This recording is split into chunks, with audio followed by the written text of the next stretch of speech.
Top quality और consistent performance के लिए सिर्फ सिल्वर पंप्स एंड मोटर्स, नाम याद रखना।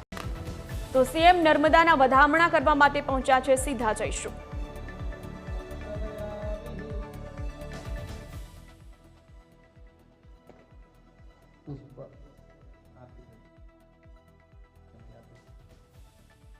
દ્રશ્યો સામે આવ્યા છે। નર્મદાના વધામણા કરવા માટે સીએમ ભૂપેન્દ્ર પટેલ અહીં સરદાર સરોવર પહોંચ્યા છે। લાઈવ દ્રશ્યો તમે જોઈ શકો છો। સરદાર સરોવર ડેમ સંપૂર્ણ ભરાયો છે। સીએમ ભૂપેન્દ્ર પટેલ અહીં નર્મદા નીરના વધામણા કરવા માટે પહોંચ્યા છે। 7 કરોડ ગુજરાતીઓની તરસ છિપાવતા દ્રશ્યો।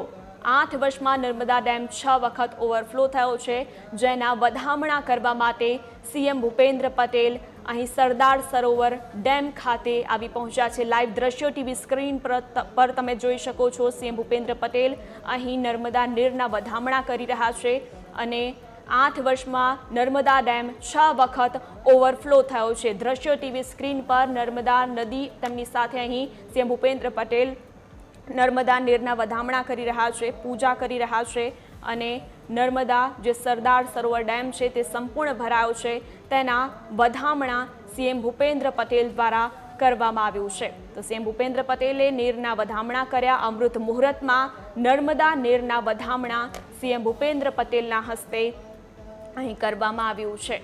તો 7 કરોડ ગુજરાતીઓની તરસ છિપાવતા દ્રશ્ય। 8 વર્ષમાં નર્મદા ડેમ 6 વખત ઓવરફ્લો થયો છે અને જેના કારણે અહીં સીએમ ભૂપેન્દ્ર પટેલ આવી પહોંચ્યા છે નર્મદા નીરના વધામણા કરવા માટે। તો અમૃત મુહૂર્તમાં નર્મદા નીરના વધામણા કરતા દ્રશ્યો અહીં સામે આવ્યા છે। લાઈવ દ્રશ્યો ટીવી સ્ક્રીન પર સીએમ ભૂપેન્દ્ર પટેલના જોઈ શકો છો। તેમની સાથે અનેક મહાનુભાવોની પણ ઉપસ્થિતિ છે। પૂજા કરીને નર્મદા નીરના વધામણા કરવામાં આવ્યા છે। મહત્વની વાત એ છે કે 8 વર્ષમાં નર્મદા ડેમ 6 વખત ઓવરફ્લો થયો છે અને જેના કારણે જ અહીં સીએમ ભૂપેન્દ્ર પટેલ આવી પહોંચ્યા છે સરદાર સરોવર ડેમ ખાતે અને નર્મદા નીરના વધામણા કર્યા। તો વધુ વિગતો સાથે આઉટપુટ એડિટર જીગર જોડાયા છે। જી જીગર।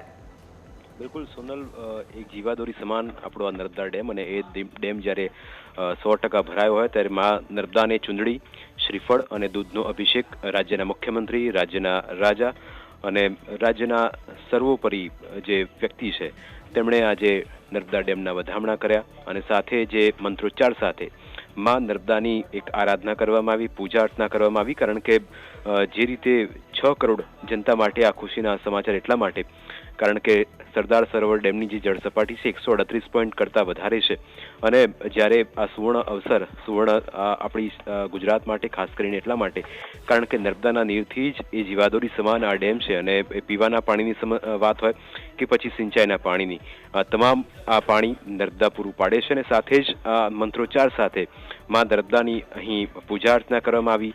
રેવા એટલે કે તમે જ્યાંથી નર્મદા આવે છે એ નર્મદાને પણ આ રીતે જ્યારે સતત વરસાદ પડ્યો, ગઈ વખતે પણ આ જ રીતે વધામણા કરવામાં આવ્યા હતા અને આ વખતે પણ પરંપરાગત રીતે મુખ્યમંત્રી ભૂપેન્દ્ર પટેલ અહીં પહોંચ્યા અને અત્યારે તે નર્મદા ડેમનું નિરીક્ષણ કરી રહ્યા છે। તસવીરો સીધી નર્મદા ડેમથી કે જ્યાં નર્મદા નીરના વધામણા કરીને કાર્યક્રમ હતો। હવે તસવીરો તમે જોઈ શકો છો સોનલ કે હવે એ ડેમના દરવાજા પણ થોડીક જ ક્ષણોમાં ખોલવામાં આવશે અને ત્યાંથી જે નર્મદાનું પાણી છે, નર્મદાના નીર છે એ આ તસવીરો તમે જોઈ શકો છો કે કેવી રીતે નર્મદા ડેમનો જે દરવાજો ખોલાયો અને અહીંથી પાણીનો પ્રવાહ, ધસમસતો પ્રવાહ જે આપણા છેક અહીંથી કચ્છ સુધી નર્મદાનું પાણી પહોંચ્યું છે। સૌરાષ્ટ્રમાં પાણીના જે સિંચાઈનો જે પ્રશ્ન હતો એ તેનાથી ઉકેલ આવ્યો છે અને આ તરફ મધ્ય ગુજરાતના કેટલાક વિસ્તારોમાં પણ નર્મદાના નીર પહોંચી ચૂક્યા છે। એટલે કે છેક પ્રધાનમંત્રીનું એક આખું તેમનો એક મંત્ર હતો, તેમનું એક વિઝન હતું અને વિઝન આજે છેલ્લા કેટલાય વર્ષોથી પૂર્ણ થયું છે અને કચ્છ સુધી જે નર્મદાનું પાણી પહોંચે છે અને આ સીધી તસવીરો તમે જોઈ રહ્યા છો અત્યારે નર્મદા ડેમથી કે જે ગુજરાત માટે ગુજરાતની જીવાદોરી છે, ગુજરાતની એક સૌથી મોટી જળ સંચય એક આખી યોજના છે અને એમાં અહીંથી સરદાર સરોવર ડેમ છે તે સંપૂર્ણપણે ભરાયો છે અને આ 169 શહેરને 1 વર્ષ સુધી પીવાનું પાણી આ નર્મદા ડેમમાંથી પૂરું પડે છે। 7 મહાનગરને 1 વર્ષ સુધી મીઠું પાણી આ જ જીવાદોરી સમાન નર્મદા ડેમમાંથી મળે છે। 8 મહાનગરને 1 વર્ષ સુધી જે મીઠું 7 મહાનગરપાલિકા અને રાજ્યની 16.99 લાખ હેક્ટર જમીનને સિંચાઈનું પાણી પણ આ નર્મદા ડેમથી મળે છે. એટલે કે ડેમ ભરાતા કેટલો ફાયદો, 9,104 ગામના એક વર્ષ સુધી પીવાનું પાણી, એટલે કે તમે જોઈ શકો કે 169 શહેર, 9,000 કરતા વધારે ગામડા, અને આ સાથે જ તમામ જગ્યાએ આ નર્મદાના નીર પહોંચી રહ્યા છે. અને સૌથી મોટું એટલા માટે જ આપણે કહીએ છીએ કે નર્મદે સર્વદે રેવાની આરાધના કરીએ છીએ, નર્મદાની આરાધના કરીએ છીએ. અને આજે રાજ્યના મુખ્યમંત્રી ભૂપેન્દ્ર પટેલે અહીં ઉપસ્થિત થઈને માં નર્મદાના વધામણા કર્યા. જે રીતે સતત પાણીનો આવરો રહ્યો અને એ જ આવરાના કારણે અત્યારે નર્મદા ડેમ 100% ભરાયો છે.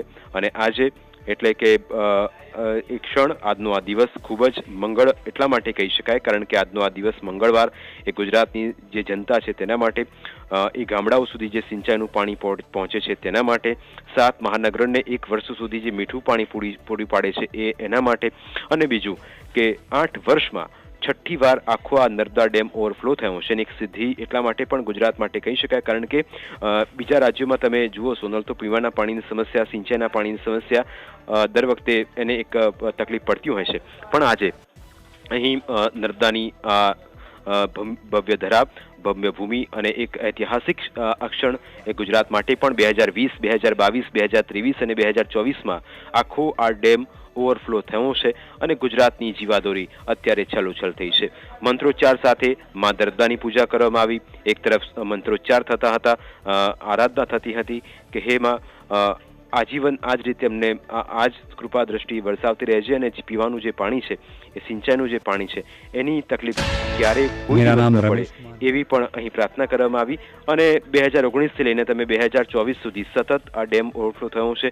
અને તેના જ કારણે નર્મદા હંમેશા આપણે કહીએ છીએ કે નર્મદે સર્વદે, અને 138.68 મીટર નર્મદા, ભરૂચ, વડોદરાના 42 ગામોને પણ આ સાવચેતીના ભાગરૂપે એલર્ટ કરવામાં આવ્યા છે કારણ કે ડેમના 10 દરવાજા 0.50 મીટર ખોલી નદીમાં પાણી છોડાશે. એટલે કે કલેક્ટરે પણ આસપાસના જે ભરૂચ અને આસપાસના જે એટલા ગામડાઓ છે તે લોકોને એલર્ટ કર્યા છે કારણ કે આ પાણી જેવું છૂટશે એટલે આસપાસના ગ્રામ્ય વિસ્તારો, જે કાંઠાના વિસ્તારો છે, ત્યાં પણ પાણી ફરી વળતું હોય છે. અને આ સંજોગોમાં એલર્ટ પણ કરવામાં આવ્યા છે.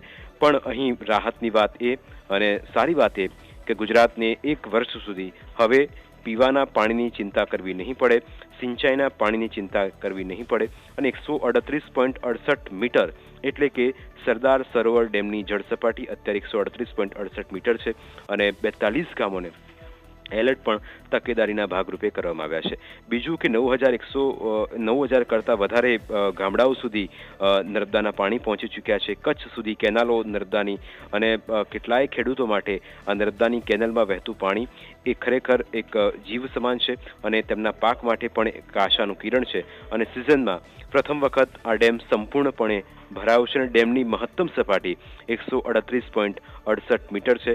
અને સીએમના હસ્તે, તેમના વરદ હસ્તે નર્મદા નીરના વધામણા કરવામાં આવ્યા. અને એક એ પૂજા અર્ચના પણ કરવામાં આવી કે હેમાં હંમેશા અમને આ જ રીતે તારી કૃપા દ્રષ્ટિ વરસાવતી રહે છે કારણ કે જે પાણી આવે છે એ અહીં અવિરત વહેતું હોય છે. અને ઉપરવાસ એટલે કે મધ્યપ્રદેશથી આખું જ્યારે પાણી આવતું હોય, અને મુખ્યમંત્રીએ બાળકો સાથે પણ ચર્ચા કરી છે અને તેમની સાથે પણ અત્યારે સંવાદ કરી રહ્યા છે કારણ કે અહીં પણ કેટલાક બાળકો નર્મદા ડેમ છે ત્યાં જોવા માટે આવ્યા હતા. અને એ તસવીરો પણ થોડી વારમાં આપણે બતાવીશું. અને બીજું, બાળકો સાથેનો આ સંવાદ, બાળકો સાથેની આ વાત, કારણ કે નર્મદા અને તેનું મહત્વ પણ અત્યારે અભ્યાસક્રમોમાં પણ આપણને દર્શાવવામાં આવતું હોય છે. પણ અહીં ક્ષણ એ સુંદર એક ક્ષણ, એક ગુજરાતીઓ માટે, ગુજરાતી હોવાના નાતે તમામ માટે આ એક રાહત અને સારા સમાચાર છે. અને આ તસવીરો તમે જોઈ રહ્યા છો તે પ્રમાણે નર્મદા ડેમની છે અદ્ભુત એક નજારો કે જ્યાં એક તરફ સરદાર સરોવર ડેમની આ સુંદરતા છે અને સંપૂર્ણ જળ સપાટીને નર્મદા નીરના આ વધામણા કરવામાં આવ્યા છે. અને આ જ પરંપરા વર્ષોથી ચાલતી આવી છે અને આ જ પરંપરાને આજે પણ રાજ્યના મુખ્યમંત્રી તેને નિભાવતા રહ્યા છે. અને જે વારસો છે, આપણો વૈભવ છે, એને પણ અવિરત અહીં જ બરતાવ રહ્યા છે. અને આ જ તસવીરોના કારણે આપણે એટલું ચોક્કસ સમજવું જોઈએ કે શક્તિ, અને જ્યારે આપણે પાણીની વાત કરતા હોઈએ, કારણ કે પાણી એ સૌથી મોટો પ્રશ્ન હંમેશા બની રહેતો હોય છે, પણ આ ડેમના દરવાજા ખોલવામાં આવતા હવે રાહતનો શ્વાસ આખી ગુજરાતની જનતા માટે. સિંચાઈના પાણીની સમસ્યા નહીં રહે, પીવાના પાણીનું સંકટ પણ હવે નહીં રહે. અને આ એક રાહતના સમાચાર. જી જીગર,